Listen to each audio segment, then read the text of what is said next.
Welcome to Massive Beers. My name is Matt. We do the beer stuff here. Kind of excited for this one. Why? Brewery I dig, new brewery by me, but their first bottle jam, at least that I'm privy to.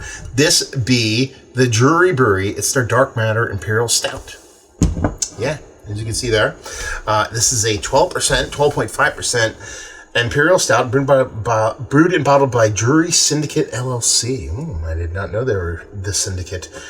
Pennington Road, Lawrenceville, New Jersey. Imperial Stout, 12.5% ABV, 22 fluid ounces of bomber, hopeful goodness. I think they bottled this like a month ago, maybe, but I hit the Druery up on my way down to Beer Palooza. The hiss tells us everything. Kind of digging at this. And I brought this to review. It never got reviewed. We're a week or so removed from Beer Palooza, so now we review. Get a little cap on this sucker. That looks pretty damn nice. Big, thick pour on it.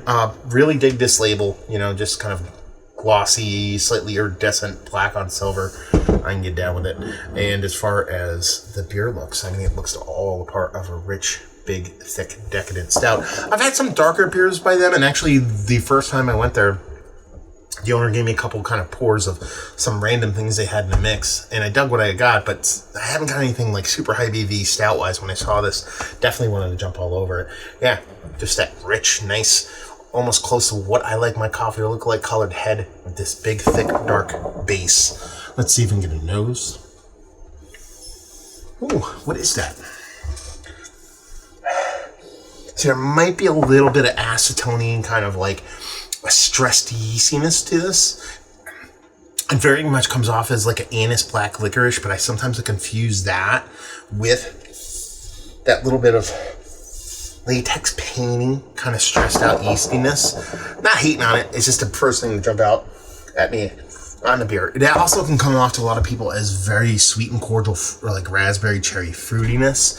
So it could go a couple different directions on the taste, but for me it comes off as a little bit just hot, little ethanol, alcohol-y burn off on there. Outside of that, you get a decent, I shouldn't say decent, a nice roasted malt. It doesn't smell like Russian Imperial Stout level beer. It smells like a little bit more sweeter, a little bit more sticky, a little bit more pastry. As far as the base, roasted malts, done and done, sweet on sweet. Let's dive in. Cheers.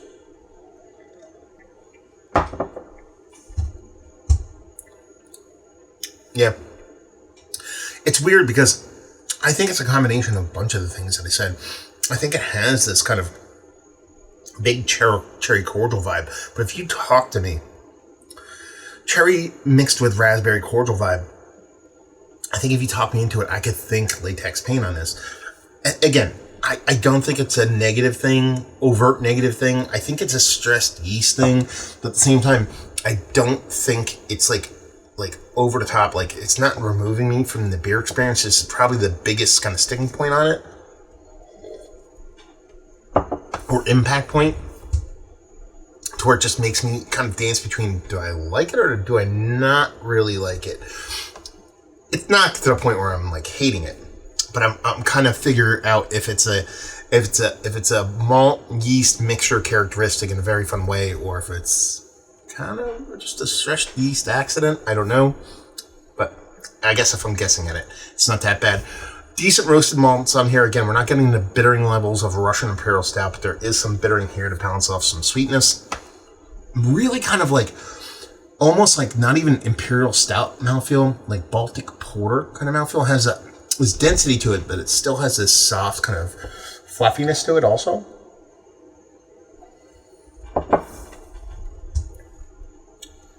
Yeah. It comes off a bit hot.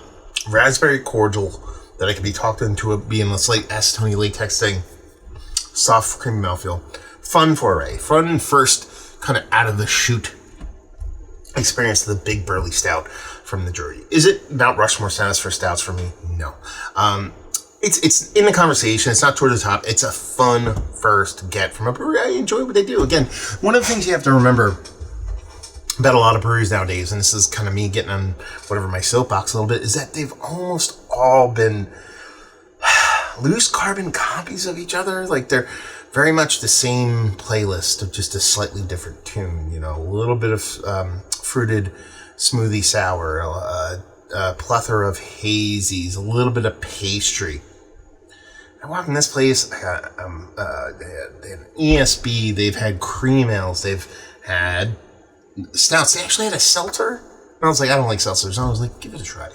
It's the best seltzer I've ever had. You know what I mean? And they have hazies. They have such a wide gamut of beers there. It's my kind of brewery. And when breweries are doing fun stuff, I'm okay with them not being 100% the best brewery in the history of mankind after being open for 6 months. And I'm glad I got to try this because now I get to go, okay, what's your next one? And see where their evolution comes from. And I've talked about this at breweries ad nauseum since the beginning of my channel. So 14 or 10 plus years about how, like, you know, there's, I don't name names, but there's breweries that have just, you know, they just consistently have fallen off to the point where it's really hard for me to support them with my dollars. And that's what I do. I vote with my money when it comes to a brewery. And there's ones that I very much was a very staunch supporter of in the past, but now just can't really just I can't risk myself buying some beers from them because they're almost certainly going to be kind of sideways. And then you have, you know, breweries that are kind of like stuck. That's a bad word to use. They're kind of settled into their groove. And I know what I'm going to get. And those are the breweries that I have no problem with spending money at when I know I want what they do and they do well.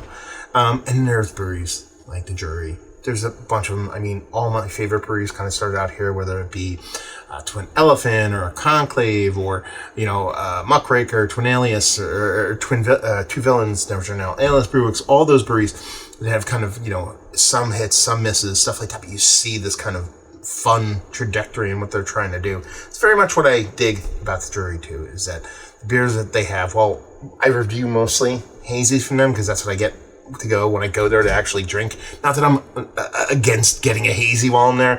It's predominantly their coffee cream ale or their ESB or Oktoberfest or their low ABV porter because those are the beers that I don't know. They're drinking beers and that's what I like to do at a brewery. But I think this is fun. Now, all that being said, not my favorite base barrel-aged stout out of the chute. I kind of have this weird little twinge in the back of my brain that I should buy a couple bottles of this and wait about 5 to 10 years, and I think it might be something special. I think age does this beer very proper. That's my guess on this, is that this is going to kind of age into something fantastic. I could be wrong, but my spidey senses tingle in it. This might turn into something great, so I might have to get another bottle. Show a little bit of patience and willpower and let the sucker sit for quite a bit of time and see where it ages. Maybe I'll do that review in 5 to 10 years. We'll see. But there you go. The Druery's Dark Matter in the books. The Druery. Have you been to the brewery? Have you had their beers? Have you had this beer? If you had, please talk about it, your experience below. Really curious to see what you all think. Hopefully you enjoyed the review. Hopefully enjoying a little bit of small brewery goodness right now. Or small brewery doing goodness right now. Hope to see you next time. Cheers, y'all.